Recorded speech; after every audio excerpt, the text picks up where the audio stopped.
magnanakaw. May nakalagay doon. Sino nga yun? Nakalagay doon. Hindi mo nga sabihin mo nga para malaman natin kung sino. Concert lang yan. Sabi mo kanina, marami nakatakip. Bakit ikaw nakatakip din? Ha? Ganyan ang ano, ito oh. Nakita mo yung mukha nito, nakaharap. Hindi yung gaya mo, nakatakip ang mukha. Ang Mindanao, pinakatahimik na lugar sa buong Pilipinas. Pinasok lang ng mga Marcos, kaya gumalaw, kaya gumulo. Yan ang totoo. Sila. Marami yan. Unahin natin si Bangag. Bangag. Maganda na. Romaldes. Chico. Kasi Dilima. Kasama yan. Si Montevirus. Diba? O yan ang, hindi huwag na natin pa ikut-ikutin pa. Alam naman ng tao kung sino eh. Ganun ang ano yan. Kung gusto mong sumali sa rally, lahat sama mo. Kung may kasalanan si BP Sara, akasuhan. Kung may kasalanan yung mga asuk-asuhan. Kung flood control, may kasalanan, asuhan. Pantay lahat.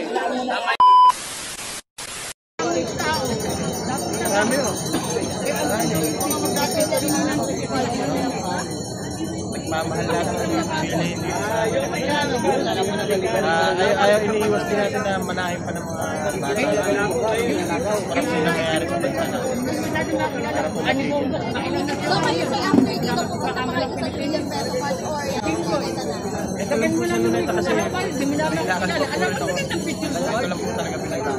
kumbaga, gusto nyo lang, di po talaga manawagan. Sinasayang nila magpagkakataon.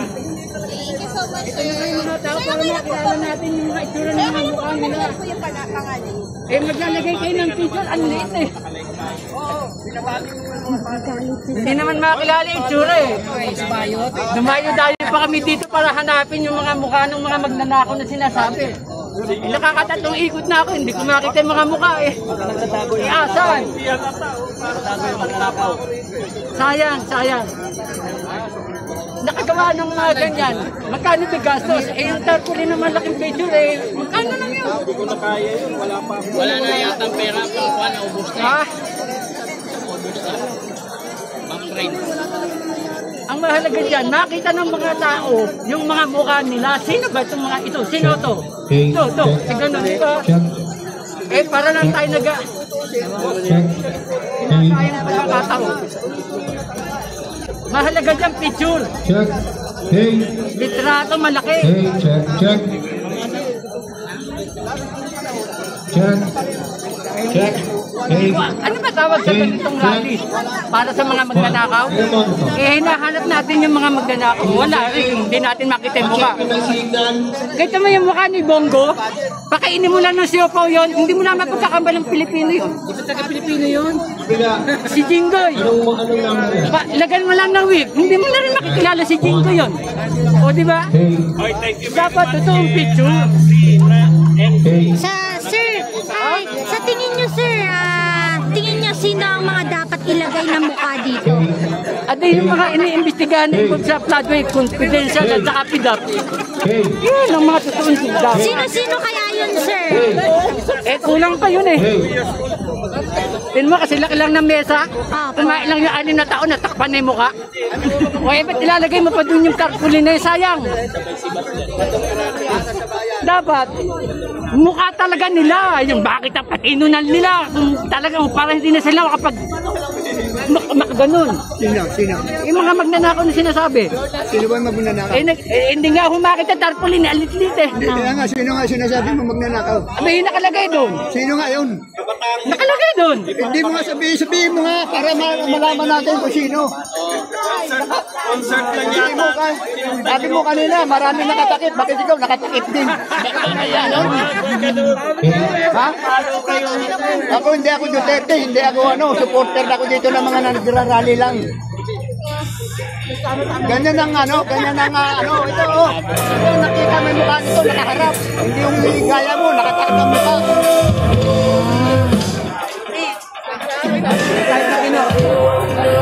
Si Marcoleta lumapit. lumapit ako para malaman natin kung ano yung sinasabi mo. Akala ko, si Marcoleta, Ayaw mo sabihin kung sino nagluluto na sisig sa kanila. yung isang tao lang ang pinakano. Lahat. Yun ang tama. Hindi yung kung sino-sino. Ayan. Ano po masasabi nyo ata? Nagbabanggit siya ng mga tao na hindi naman siya nakatakip man lang. Hindi kailangan kasi kung magpipintang ka lahat, hindi yung parte lang ng isang tao. Hindi yung, alam naman natin kung sino-sino yung mga kurap eh. Kung nagkadali ang mga isa, imbestigahan nila, ba't hindi nila imbestigahan?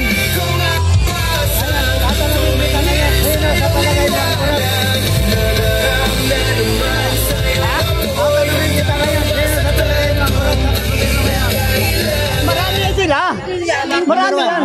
Unahin natin si Bangag. Oh, Bangag. Maganda na. Oh, Romaldes. Siko. Oh. Kasi Dilima. Kasama yan. Si Montevirus. Di ba? Oo, yan ang hindi wag na natin pa ikut-ikutin pa. Alam naman ng tao kung sino eh. Ganun ang ano yan. Kung gusto mong sumali sa rally, lahat sama mo. Kung may kasalanan si BP Sara, akasuhan. Kung may kasalanan yung mga asuk-asuhan. Kung flood control, may kasalanan, asuhan. Against corruption. Pantay lahat. Hindi yung isang tao o kung ilan tao lang. Wala tayong rito, wala tayong anti-Duterte, wala tayo doon. Kaya tayo nagrarally para maiwasan lahat na. Ngayon pa lang, gampanan na natin. Yun ang tamang proseso. Diba? Hindi yung may selected lang. Oo, hindi yun. Hindi yung mamimili ka lang. O, tapos si di ba pahala nito, yung pulis natin, si Dewata. Si Torre. Pero pa naman pulis na aresto ka ng walang warrant. Bobo ang puta na. Ganun ang pulis ka, patupad mo. Hindi nga mabasahan ng yung inasukasahan. Ganun ang dapat ang batas. Kasi ako dito, sabihin ko sa inyo, ang anak ko, 2 sundalo, 1 pulis. Pero hindi ako naman mimili kung sino ang dapat kasuhan. Dapat lahat. Oo, kung sino yung may mali, yun ang kasuhan. Hindi dapat namimili. O si Inday Sara nang kamali, kasuhan. O bakit hindi yung kung sino-sino yung papay tinutulak nila? Huwag na nila isama yung lugar-lugar kung saan-saan. Flood control, pinakita naman sa media. Diba? Kita mo naman sa media yung flood control ng Davao kung gaano kaganda. Oh, ganun. Dito ipakita ninyo kung ano yung flood control dito. Kunting ulan nga lang, baha na, gatuhod eh. Sabi nga nila, diba? Ihinang daw ng daga, baha Hindi tayo naman bili dito ng asuhan nila kung sino yung nagkasala. Pero itong dito wala, garapalan eh. Kitang-kita, biro mo. Ginagawa yung project, wala naman palang project, kinuha na pala yung pondo. Pero ba naman gano'n, saan ko nakakitang ang kagago talaga ng butay natin siya. Sariling Oo, nila. flood control ka, kung anong project mo, gawin mo, pero yung wala na, huwag mo nang isama yun. Walang project, tapos kukuha ka ng pondo. Makakuha ng cash. Dapat hindi gano'n. Kung may pondo yan, gawin mo ito ang tama, hindi yung kung ano-ano yung ilakas mo.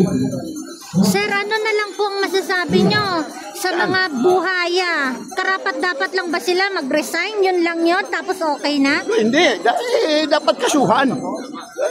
Panagutan kung ano yung dapat ikaso sa kanila. Ganon dapat. Kasi kung mag-resign lang yun, Ay, wala baso. yun. Marami parang susunod na Naglagay ka ng kapalit, kamag-anak pa niya, di ganon din. Wala rin silbi. Diba? Yun ang hindi nahihiya, walang kahiyan.